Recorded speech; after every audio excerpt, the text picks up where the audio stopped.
High friends, welcome to Sam's kitchen. Friends, आज आपण आहे ना पायनॅपलची दुसरी रेसिपी करणार आहोत. जर तुम्ही पहिली रेसिपी पाहिली नसेल तर नक्की बघा. मी डिस्क्रिप्शनमध्ये आहे ना त्याची लिंक देते. नुकतीच आपण बुधवारी शेअर केलेली आहे. शॉर्ट अँड स्वीट आहे. आजची जी आता दुसरी रेसिपी आहे पायनॅपलची ती आहे शाही पायनॅपल शिरा. 3, 2, 1.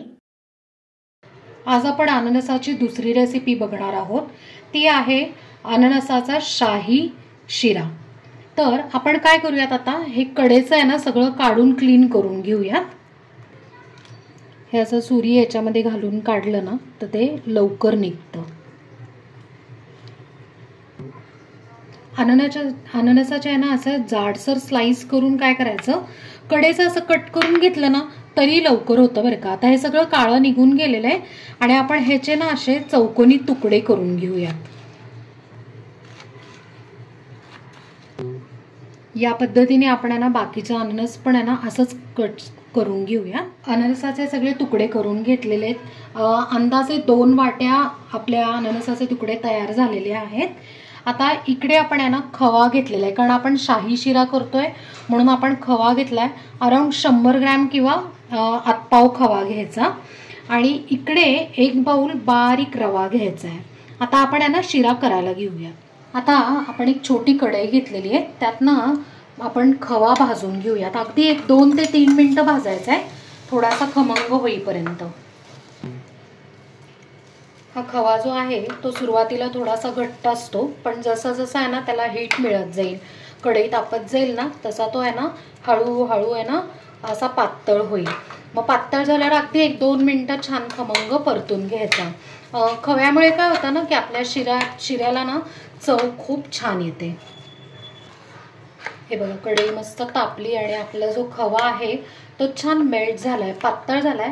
आता अगदी 1 ते 2 मिनिटं छानपैकी परतून घेऊया. 2 मिनिटं छान परतला आणि खव्याला छान उकळी आली. आता गॅस बंद करायचा. आपण ही कढई आता बाजूला ठेवूया. आता एक मोठी कढई घ्यायची, त्यात ना अंदाजे 2 चमचे आपण साजूक तूप घालून घेऊया. साजूक तूप आपण यांना छान गरम करून घेऊयात. आधी तूप गरम झाल्यावर आपण हा रवा घालून घेऊया आणि रवा छानपैकी लो फ्लेमवर थोडासा गुलाबी भाजून घ्यायचा. लालसर अजिबात करायचा नाही, नाहीतर काय होतं की आपला जो पायनॅपलचा शिरा जो आहे त्याचा रंग सगळा चेंज होतो. आपण लो फ्लेमवर आहे ना 4 ते 5 मिनिटं छान रवा भाजून घेतलेला आहे आणि अगदी किंचित आहे ना गुलाबी कलर आलेला आहे. आपला रवा भाजून झालाय. आता आपण एका प्लेटमध्ये काढून घेऊया. आता रवा काढून झाला ना की सेम कढईत अगदी थोडंसं तूप घालून घेऊया. त्यात ना 1 चमचा साखर. ही साखर ना आपण आता छान मेल्ट करून घेऊया. साखर मेल्ट झाली की कॅरेमलाइज होते, म्हणजे त्याचा रंग चेंज होतो. अशा वेळेला काय करायचं की अननसाचे ज्या फोडी आहेत त्या टाकून घ्यायच्या आणि छान याच्यात परतून घेऊया.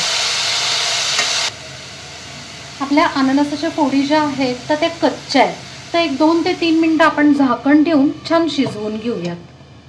2 ते 3 मिनिटं झालेली आहेत. आता आपण चेक करूया.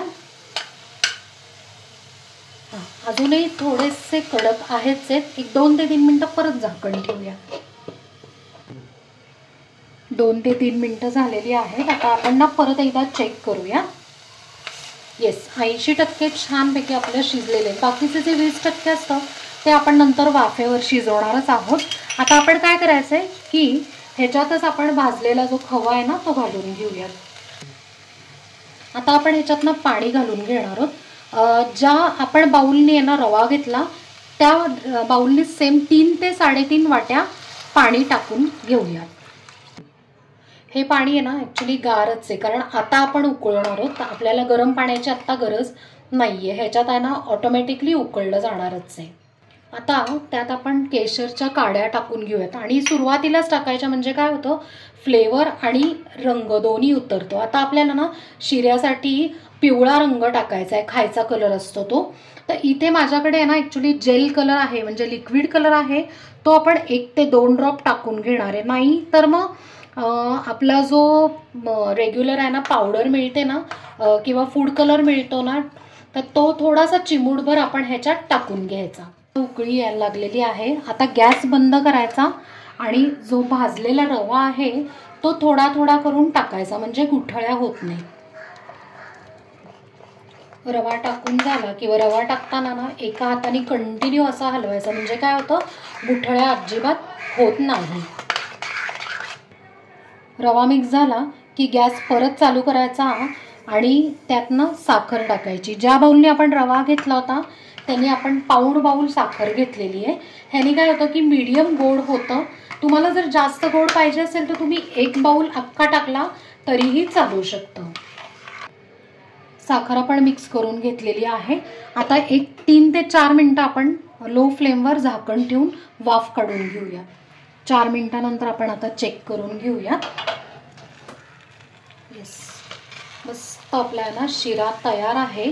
आता आपण तो एका बाउलमध्ये काढून घेऊया आणि ह्याच्यासाठी आता आपण एक ना फोडणी तयार करूयात. आपण फोडणीसाठी काय केलंय की आहे ना तडका पॅन ठेवलाय, छोटी कढई, त्यातनं 1 चमचा तूप घालून घेतलंय. छान गरम करून घेऊयात. तूप गरम झालं की त्यातनं मिक्स ड्रायफ्रूट्स आपण आहे ना कट करून घेतलेले आहेत ते खमंग असे तळून घेऊया. छान आपण तळून घेतलेले आहेत. अगदी 30 सेकंद किंवा 1 मिनिटात होतात. गॅस बंद करूया. आता आपण ही फोडणी जी आहे ड्रायफ्रूट आणि तुपाची ती आपण शिऱ्यावर घालून घेऊया. आपण आता शिऱ्यावर ही सगळी फोडणी टाकून घेऊयात आणि छान व्यवस्थित मिक्स करू, म्हणजे ड्रायफ्रूट सगळे मिक्स होतील. आपला शिरा तयार आहे. आपण आता सर्व करून घेऊया. फ्रेंड्स, मस्त असा लुसलुशीत आणि शाही पायनॅपल शिरा तयार आहे आणि आपण तो सर्व करून घेतला आहे. तर फ्रेंड्स, कशी वाटली तुम्हाला ही शिऱ्याची रेसिपी? फ्रेंड्स, ह्याच्यातनं आता तुम्ही पूर्ण व्हिडिओ बघितला असेल तर नक्कीच आहे ना बऱ्याच टिप्स पण दिलेल्या आहेत आणि शिरा मऊ राहण्यासाठी एक महत्त्वाचा इन्ग्रेडियंट आपण वापरलेला आहे, तो म्हणजे खवा. ह्याने शाही तर होतोच पण ॲट द सेम टाइम तो ना अगदी शेवटपर्यंत मऊ सुद्धा राहतो. आणि त्यात आपण जे पायनॅपलचे जे चंक्स घातलेले आहेत ते परफेक्ट त्यात शिजले जातात आणि खूप छान चविष्ट लागतात. सो नक्की हा शिरा करून बघा. आता थंडीत काय होतं की बऱ्याच ठिकाणी ना वास्तुशांत किंवा बरेच असे छोटे छोटे ना कार्यक्रम असतात, त्यावेळेला गोड काय करायचं झटपट, तर त्यावेळेला नक्की हा शिरा तुम्ही ना करून बघा आणि मला कमेंटमध्ये सांगा. आपल्या चॅनलला सबस्क्राईब करा, लाईक करा, शेअर करा आणि कमेंट करा. थँक्यू.